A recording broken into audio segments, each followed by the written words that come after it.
जय भीम। नमस्कार, हम हैं रविंद्र और आप देख रहे हैं बहुजन नायक। आज लखनऊ स्थित बसपा कार्यालय में आज एक बैठक हुई जिसमें हाल में गठित भाईचारा कमेटियों के जिला संयोजक जो 76 जिलों के जिला संयोजकों ने हिस्सा लिया। इस बैठक में समीक्षा की जिम्मेदारी बसपा प्रमुख ने विश्वनाथ पाल और मेवालाल गौतम को दिया था। पिछले दिनों बसपा प्रमुख ने जिला संयोजक जो अभी हाल में कमेटी के बनाए गए हैं उनकी एक बैठक ली थी और उन्होंने निर्देश दिया था कि जल्दी से जल्दी विधानसभा स्तर पर भी भाईचारा कमेटियां गठित की जाए। यह भाईचारा कमेटियां पहले ओबीसी भाईचारा कमेटी गठित की जाएगी, इसके बाद मुस्लिम को जोड़ने के लिए मुस्लिम भाईचारा कमेटी का भी बाद में गठन किया जाएगा। बसपा प्रमुख ने हाल में पार्टी के पदाधिकारियों को जिम्मेदारी दी थी कि आपको अगर सरकार बनानी है 2027 में तो आपको बूथ स्तर तक पार्टी के संगठन को मजबूत करना होगा और दूसरा जो भाईचारा कमेटियां हैं उनके जरिए आप ओबीसी को जोड़ने का काम करना होगा।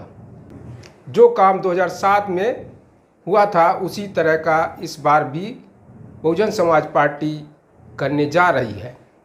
बसपा प्रमुख बहन मायावती इस मीटिंग में दिल्ली में होने के नाते वह हिस्सा नहीं ले सकी, लेकिन वो दिल्ली में रह कर पूरे देश के अलग अलग राज्यों के पदाधिकारियों की बैठक कर रही हैं और वह पूरे देश के में पार्टी को मजबूत करने के लिए दिशा निर्देश भी दे रही हैं।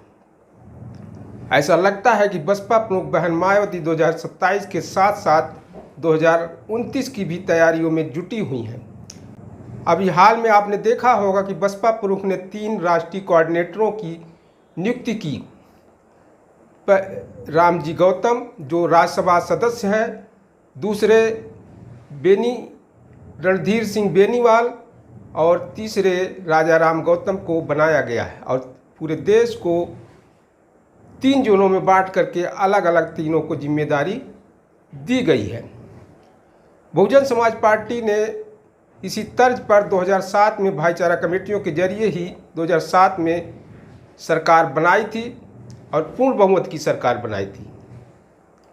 2027 में भी इसी तर्ज पर बहुजन समाज पार्टी चुनाव में उतरने वाली है और वह जल्दी से जल्दी मुस्लिम भाईचारा कमेटी भी बना करके मुस्लिम को भी जोड़ने का काम करेगी और साथ ही साथ अन्य जो वर्ग हैं उनको भी जोड़ने को काम किया जाएगा।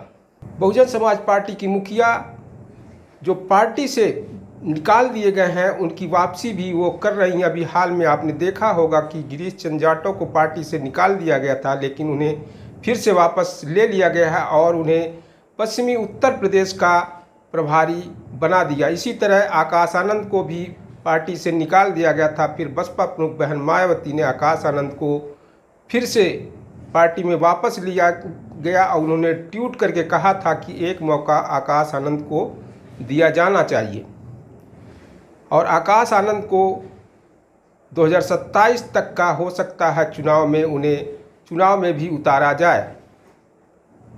इस तरह बहुजन समाज पार्टी 2027 के चुनाव के लिए तैयारियों में जुटी हुई है और आगे देखना होगा कि बहुजन समाज पार्टी को कितना सफलता मिलती है।